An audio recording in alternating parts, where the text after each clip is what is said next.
কিছু দেবীর নাম উচ্চারণ করা যায় না, কারণ সেই নামের সাথে লুকিয়ে আছে রক্ত। এই সমাজে এই দেবী শুধু পূজিত নন, তিনি যেমন রক্ষক, আবার তিনি সংগ্রাহক। প্রতি বছর একটি নারীর রক্তে জাগ্রত হয় দেবী, আর সেই নারী নির্বাচিত হয় রাজপ্রাসাদ থেকে। বিয়ে এই সমাজে শুধু সম্পর্ক,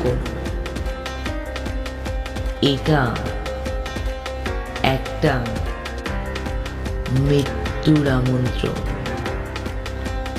যে নারী রানী হন 1 বছর পর সে আর মানুষ থাকে না।